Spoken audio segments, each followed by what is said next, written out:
Le symbole, le sceau de Gabriel, a été révélé par les anges à un bijoutier de la petite municipalité de Saint-Félix-de-Valois un jour de février 2001.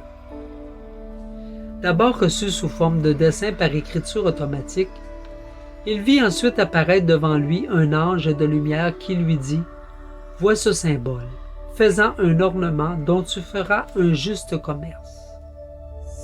Par notre énergie, il t'aidera, et il aidera tous les gens à trouver et à suivre la bonne voie dans la foi. Tu lui donneras le nom « Sceau de Gabriel ». Autant il y aura d'ornements portés par les gens, autant cette chaîne d'énergie et d'amour sera amplifiée. Le bijoutier en fut profondément ému et se mit immédiatement à la tâche. Depuis cette touchante expérience, à son tour, il vous livre son message. Je ne suis qu'un homme qui simplement apprend à s'ouvrir et à écouter les anges. J'ai personnellement vécu un événement extraordinaire et c'est avec humilité, reconnaissance et amour que je veux œuvrer pour la lumière.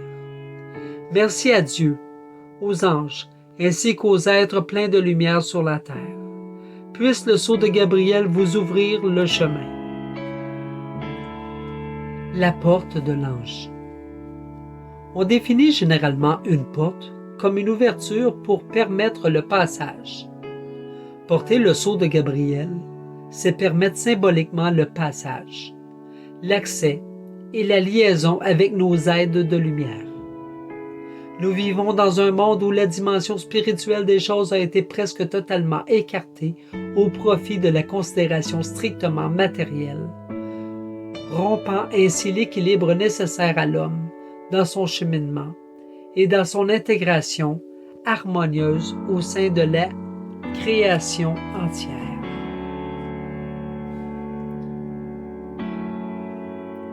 Beaucoup plus qu'un simple ornement, le sceau de Gabriel agit véritablement de multiples façons selon celui qu'il porte. Comme chacun de nous est unique, son champ d'action différera de l'un à l'autre selon notre niveau de conscience et d'ouverture, selon nos expériences de vie, selon les situations que nous traversons. Chose certaine, il agit et toujours pour le plus grand bénéfice de celui qui le porte. Bien entendu, dans la mesure où ce dernier accepte de faire sa part des choses. Toutefois, il se règle selon l'individu qui le porte initialement. On ne peut le prêter à d'autres sans risquer des interférences entre les utilisateurs. Si une personne en fait l'acquisition dans l'illégalité, par exemple en le volant, eh bien, il peut être certain que la vie de cette personne ne deviendra très difficile par la suite.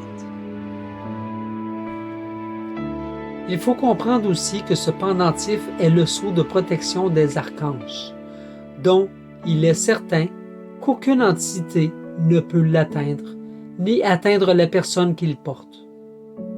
Même si vous êtes déjà possédé, en le plaçant à votre cou, l'entité sortira à l'instant même.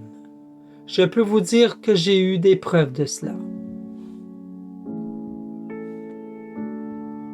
Il devient le vaisseau de lumière de chacun, car en vous, le procurant, vous acceptez l'aide de la lumière divine, car sans votre permission, elle n'a aucun droit d'agir. Agir en quelque sorte comme un capteur de vibrations subtiles qui parcourt l'univers. Il nous relie directement avec nos aides de lumière, afin que, par leur énergie, ces puissants guides puissent nous soutenir dans notre quête de bonheur et nous conduire sur la route de l'épanouissement personnel et de l'illumination.